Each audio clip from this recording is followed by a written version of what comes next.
여러분 안녕하세요. 찾아가는 새벽기도 시카고 예수사랑교회 조선영 목사입니다. 오늘도 변함없는 주님의 은혜와 평강이 저와 여러분의 삶의 종일 풍성하기를 기도합니다.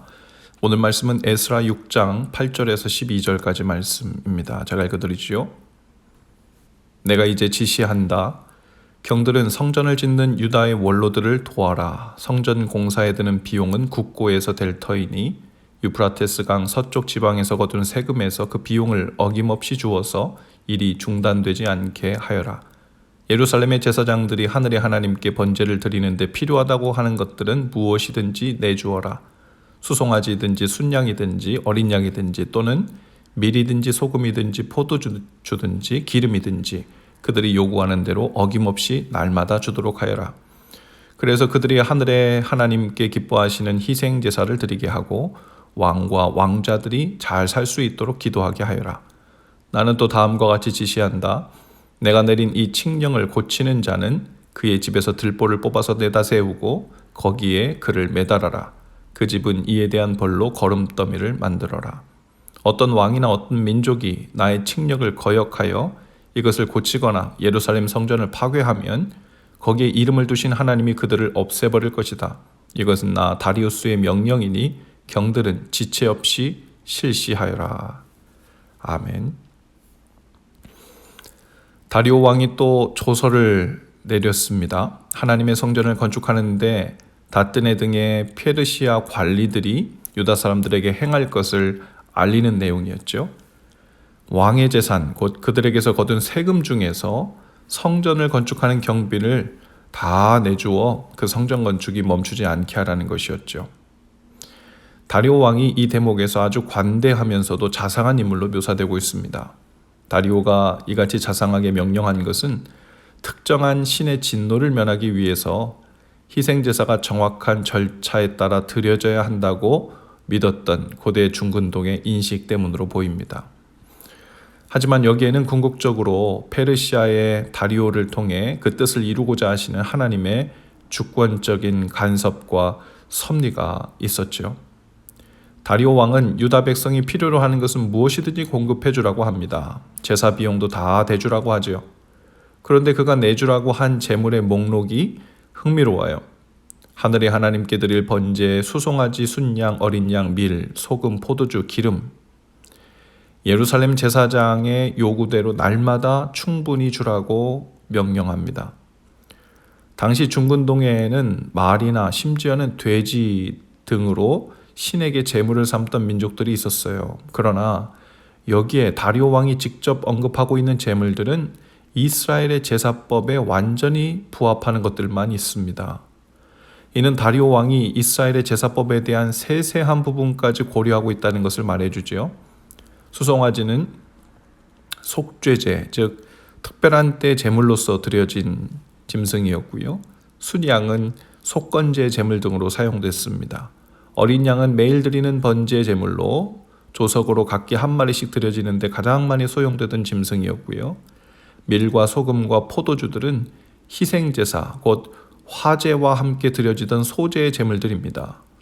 다리오 왕은 예루살렘에 있는 제사장들에게 실수나 실패나 게으름 없이 날마다 이것을 대주라고 명했죠. 그래서 제사장들이 하늘의 하나님께 향기로운 제물을 드려 다리오 왕과 왕자를 위해서 기도하게 하라고 합니다.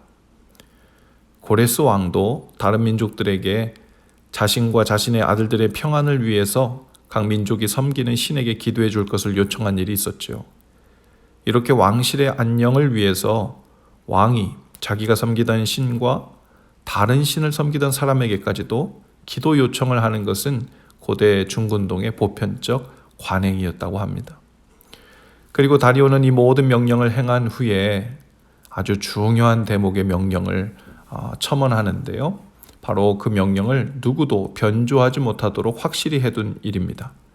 명령을 변조한다는 것은 그 명령한 것이 앞으로 이행되지 않을 수도 있을 가능성이 있는 것이고, 혹은 부분적으로만 이행되거나 혹은 본래 내려진 명령이 훗날에 왜곡되어 이행될 가능성이 있다는 의미입니다. 그래서 당시 공문서의 끝부분에는 무서운 경고문이 관습적으로 첨언되었죠. 이는 법령이나 약정사항을 사람들이 가볍게 여겨 위반하지 못하도록 하기 위함이었습니다. 고대 바벨론 및 페르시아 등지에서는 이와 같은 왕의 명령을 나중에 다시 고치는 행위는 그가 비록 명령한 왕이라고 할지라도 엄격한 금기 조항 중에 하나였다는 겁니다.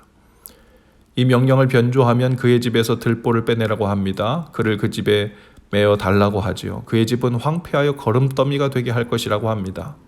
일례로 우리가 잘 아는 모르드게와 에스더 그리고 모든 유다 백성을 향해 변개치 못하는 왕의 조서를 내려 다 진멸하려고 계획했던 그 하만의 모략이 드러나죠.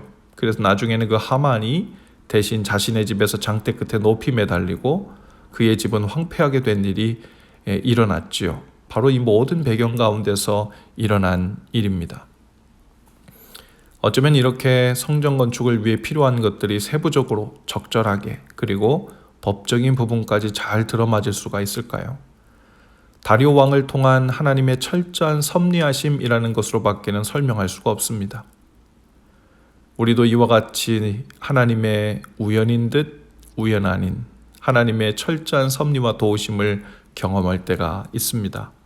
때로는 하나님을 알지 못하는 사람이나 기관이 법을 집행할 뿐이었지만 마치 나의 어려운 상황을 보고 내 상황에 잘 맞는 그 일을 정확히 진행하려고 하고 있는 것 같은 그런 느낌을 받을 때도 있죠.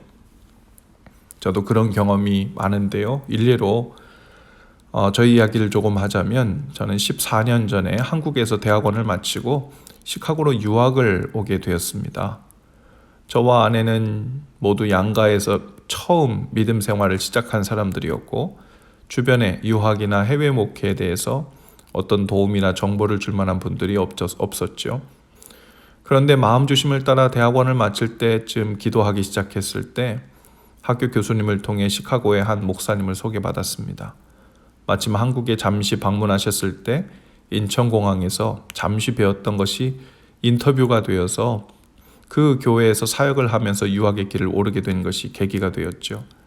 본래 그 교회에서 부목사님을 구하는 중이었는데 이제 갓 대학원을 졸업한 교육전도사가 그 자리에 오게 된 것을 보고 나중에 어떤 분들은 누군가 대단한 백을 가진 사람이 오는가 하고 생각했더라는 후담을 듣게 되었습니다. 그러나 모두 생각한 대로 또 생각했던 방식과 타이밍대로 일이 진행된 것은 아니었어요. 시카고에 도착한 첫날 마치 성전 건축을 방해하는 대적을 만난 것 같은 소식을 들었습니다. 하늘이 무너지는 줄 알았죠. 제가 사역을 하면서 동시에 다니려고 했던 신학대학원의 내규상 유학생 비자가 아니면 공부를 할 수 없다는 것이었고 또 반대로 교회는 종교 비자가 아니면 정식으로 사역을 할 수 없다는 내규를 가지고 있었습니다. 제가 이러지도 저러지도 못하는 상황이 되었고 예상했던 시나리오는 다 날아가 버렸죠. 이유는 알 수 없었지만 한동안 공부를 멈출 수밖에 없었고 동시에 목사 안수 과정도 멈추게 된다는 의미였습니다. 그러나 그렇게 길이 전혀 보이지 않던 곳에서 방법이 보이기 시작했는데요. 제가 찾아 나선 것이 아니라 하나님께서 사람들을 보내주셨어요. 학교에서 합법적이면서도 부분적으로 공부를 시작할 수 있는 정보를 주는 분들이 등장했고 실제로 한 과목씩만 학점을 저장해 두는 방식으로 공부를 시작할 수 있었습니다. 그런데 한 학기가 마무리될 즈음에 기존의 학교 내규가 바뀌는 일이 발생했어요.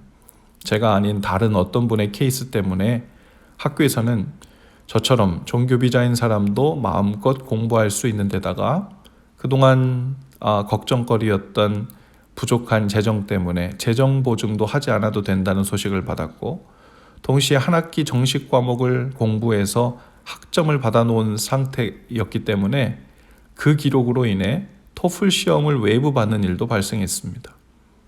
마치 그 모든 일이 저의 모든 상황을 낱낱이 알고 있는 누군가가 작정하고 길을 열어주시고 있는 것 같은 느낌을 받았죠.